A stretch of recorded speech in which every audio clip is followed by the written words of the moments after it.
মান জাআ বিল হাসানাতি ফালাহু আশারু আমসালিহা ওয়া মান জাআ বিস সাইয়্যিআতি ফাজাযাউ মিসলুহা আও কামা ক্বালা আলাইহিস সালাতু ওয়াস সালাম। আমার দয়ার আল্লাহ মায়ার আল্লাহ বলেন, হে মানুষ, আমি কত রহমান, আমি কত রহিম, আমি গফফার, আমি তোদেরকে কত ভালোবাসি। হে মানুষ, কাল হাসরের দিন, কিয়ামতের দিন, কাল হাসরের জমিন যখন কায়েম হবে, আল্লাহ বলেন, মান জাআ বিল হাসানাতি ফালাহু আশারু আমসালিহা ওয়া মান জাআ বিস সাইয়্যিআতি ফাজাযাউ মিসলুহা। কোন ব্যক্তি যদি দুনিয়ার মাঝখানে একটা নেক আমল করেছেন, এক নেক আমল করেছে, নেকি নাই, এক নেকি নিয়ে আমার আল্লাহর কাছে, আমার আল্লাহর সম্মুখে হাজির হইবেন। আমার আল্লাহ বলে, বান্দা, ও বান্দা, তুই একটা নেকি করেছিস, এক নেকি নিয়ে আমার সম্মুখে হাজির হইলি। ও বান্দা, শুনিয়া রাখ, তুই একটা নেকি নিয়ে আমার কাছে আসলি, আমি তোরে একের বদলি এক দিব না, আমি তোরে একের বদলি তোর আমল নামার মাঝখানে 10 নেকি দিয়ে দিব। বলেন সুবহানাল্লাহ। শুধু তাই নয়, আমার আল্লাহ বলে, বান্দা, আমি চাইলে তোরে আরো বেশি নেকি দিয়ে দিব। আমার আল্লাহ কত রহমান, কত রহিম।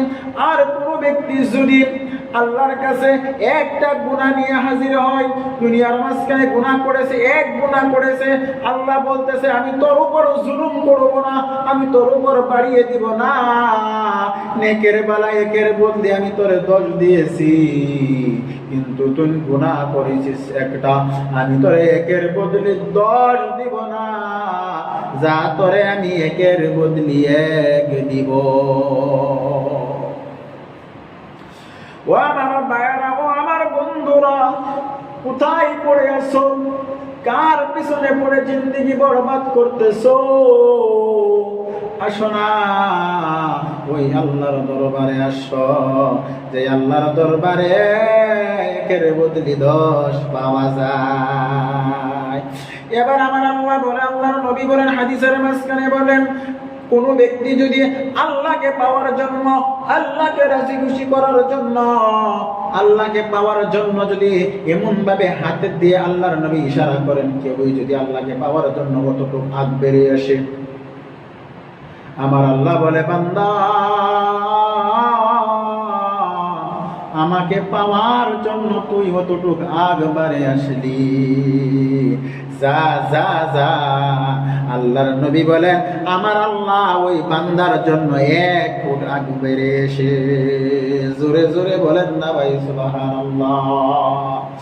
ও মানুষ, কোন মানুষ যদি আল্লাহকে পাওয়ার জন্য, এমন ভাবে উদাহরণ দিয়ে আল্লাহর নবী বুঝাই, কোন মানুষ যদি আল্লাহকে পাওয়ার জন্য 1 ফুট আগ বেড়ে এসে, আমার আল্লাহ বলে, বান্দা, আমাকে পাওয়ার জন্য তুই 1 ফুট আগ বেড়ে আসলি, যা যা যা, আমি তোকে পাওয়ার জন্য, আমি তোর জন্য এমন করে 1 হাত আমি তোর জন্য আগ বাড়ে আসবা।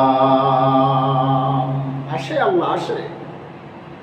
কোন মানুষ যদি আল্লাহকে পাওয়ার জন্য, আল্লাহকে রাজি খুশি করার জন্য, আল্লাহর প্রেমে পাগল হয়ে যদি কোনো মানুষ হেঁটে হেঁটে যায়, আল্লাহর নবী বলে, মানুষ হেঁটে যাইলে আল্লাহ দৌড় পড়ে এসে, উদাহরণ দিয়ে বুঝাইতেছে, কোন মানুষ যদি দৌড় পেড়ে এসে আল্লাহকে পাওয়ার জন্য, আল্লাহ বলে, আমি তার জন্য দুনিয়ার মাঝখানে জান্নাতের সার্টিফিকেট দিয়ে দেই। বলেন সুবহানাল্লাহ।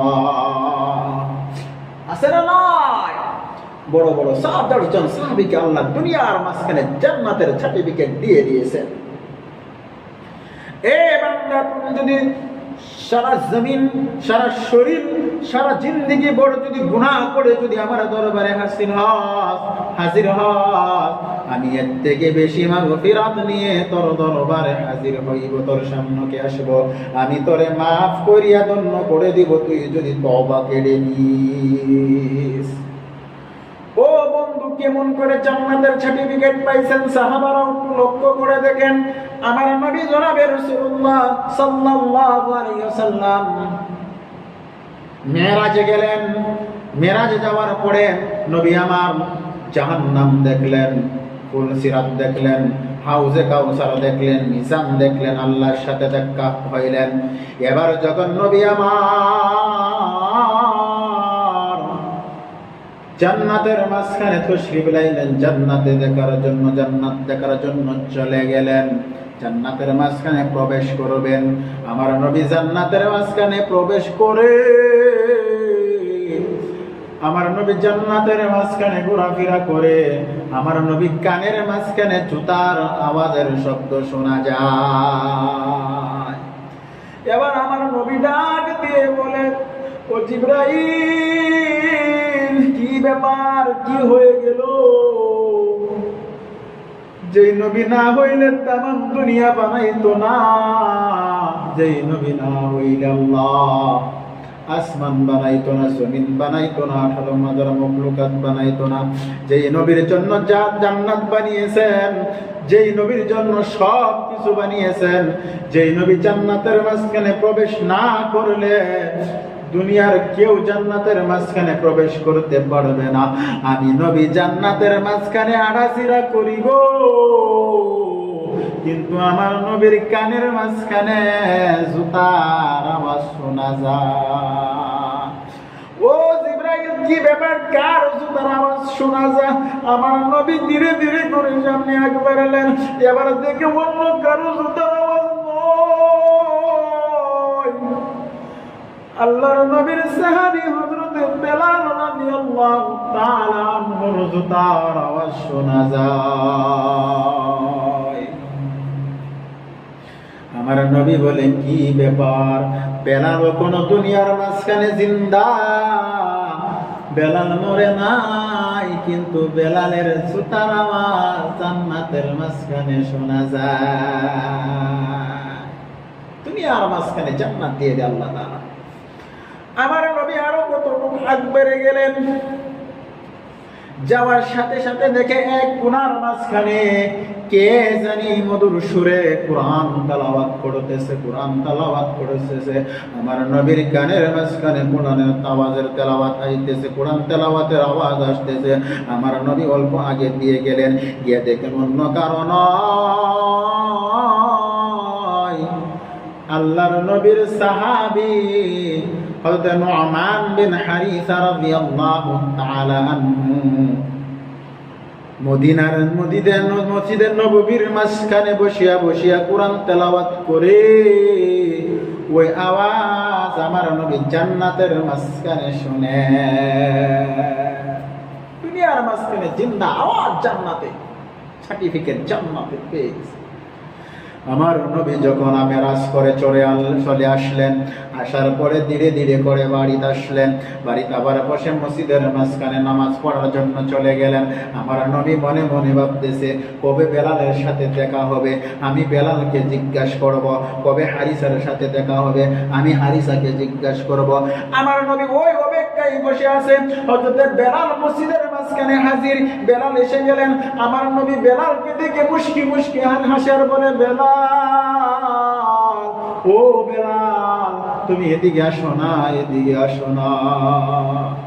এবার বেলাল ডরে কান্দে আর বয়ে থরথর করে কাঁপে, নবী আমায় ডাকতেছে, না জানি আমার কি ভুল হয়ে গেছে, কি দোষ না জানি করে ফেলেছে। এবার ধীরে ধীরে করে বেলাল নবীর সম্মুখে হাজির হওয়া। বসার সাথে সাথে আমার নবী বলে, ও বেলাল গো, ও বেলাল, তুমি দুনিয়ার মাঝখানে এমন কি আমল করেছ যে আমলে আমার আল্লাহ রাজি খুশি হয়ে গেছে? তোমার আজতার আওয়াজ আমি জান্নাতে শুনেছি।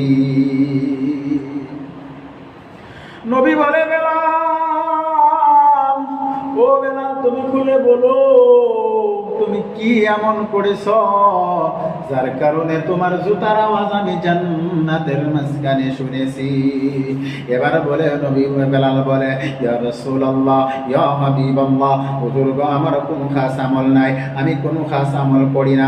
আপনি যেগুলো কাজ করার জন্য হুকুম করে দিয়েছেন আমি ওইগুলি কাজ করি, আপনার সুন্নত মোতাবেক আমি কাজ করি, শরীয়ত মোতাবেক আমি কাজ করি, অন্য কোনো আমি কাজ করি না। এবার আমার নবী বলে, না না বেলাল, তুমি অন্য একটা কাজকে আমল করো। এবার বেলাল বলে, হুজুর গো, আমি অন্য কোনো কাজ আমল করি না, আমি আমল করতে একটা আমলই করি। ইয়া রাসূলুল্লাহ, ইয়া হাবিবাল্লাহ, আপনি বলেছিলেন যখন তোমরা ওযু করবে, ওযু করার পরে, ওযু করার সাথে সাথে তোমরা 2 রাকাত তাহাইতুল নামের নামাজ আছে, ও তাহাইতুল ওযুর নামের 2টা নামাজ আছে, ওই নামাজটা তোমরা ওযু করার সাথে সাথেই তোমরা ওই নামাজটা আদায় করবে। ও হুজুর, আপনি যখন বলেছিলেন ওর পরের থেকে এরপরের থেকে আপনার কথা মানতে গিয়ে আপনার প্রথম বলেছিলেন 2 রাকাত তাহাজ্জুদ ওযুর নামাজ আছে। ইয়া রাসূলুল্লাহ, হুজুর গো, খোদার কসম করে বলতেছি, ওই দিন থেকে নিয়ে আমি বেলাল যখনই ওযু করি, নামাজের জন্য ওযু করি, তেলাওয়াতের জন্য ওযু করি, শরীর পাক হওয়ার জন্য হর ওয়াক্তের মাঝখানে যখনই ওযু করি, আমি বেলাল ওই দিন থেকে ওই তাহাজ্জুদের ওই তাহাজ্জুদ ওযুর নামাজটা আমি পাবন্দি হিসাবে পড়ে যায়। আমার নবী বলে, বেলাল শুনো শুনো শুনো, ও বেলাল রে, তোমার ওই আমলে আমার আম্মা রাজি খুশি হয়ে গেছে,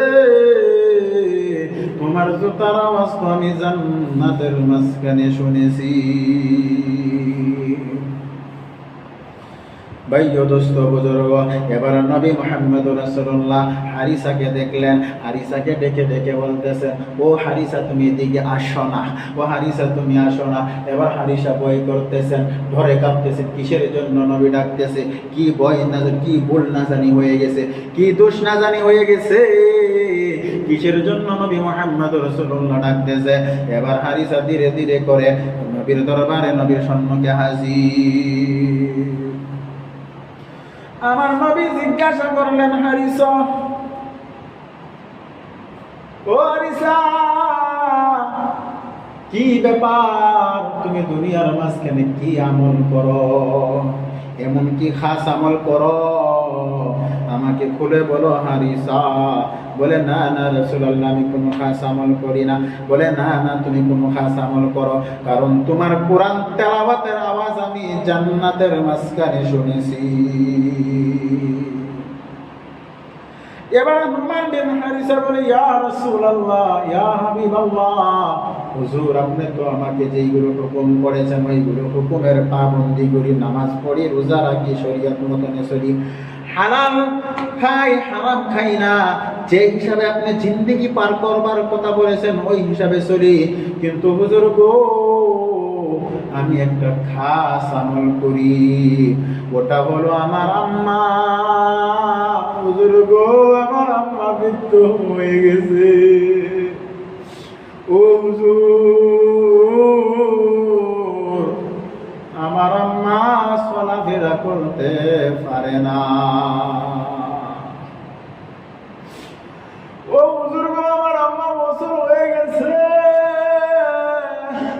ও হুজুর, আমার আম্মা একা চলাফেরা করতে পারে না, আমার আম্মা বিছনার মাঝখানে পড়ে গেছে।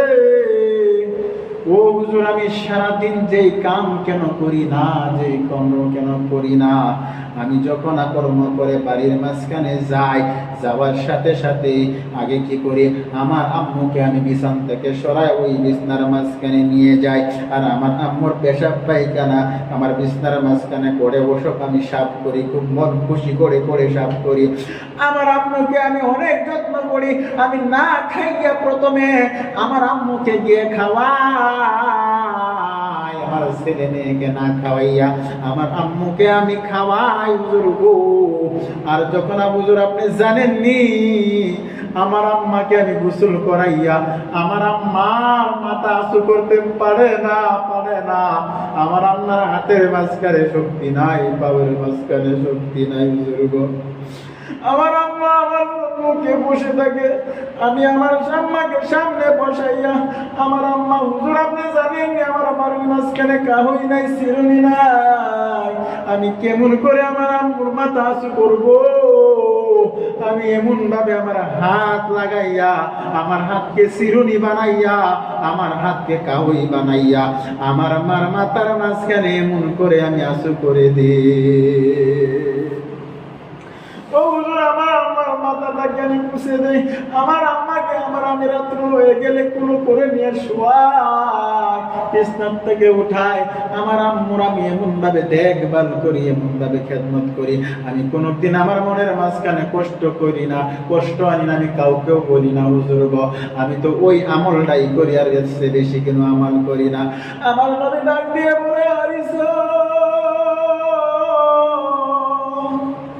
ও হারিসা রে, তোমার ওই আমলে আমার আল্লাহ খুশি হয়ে গেছে, তোমার কোরআন তেলাওয়াতের আওয়াজ আমি জান্নাতের মাঝখানে শুনে এসেছি, তুমি তো দুনিয়ার মাঝখানে জান্নাতি। যদি আল্লাহকে পেতে চাও, যদি আল্লাহকে পেতে চাও, আল্লাহর জন্য অল্প কষ্ট করো না।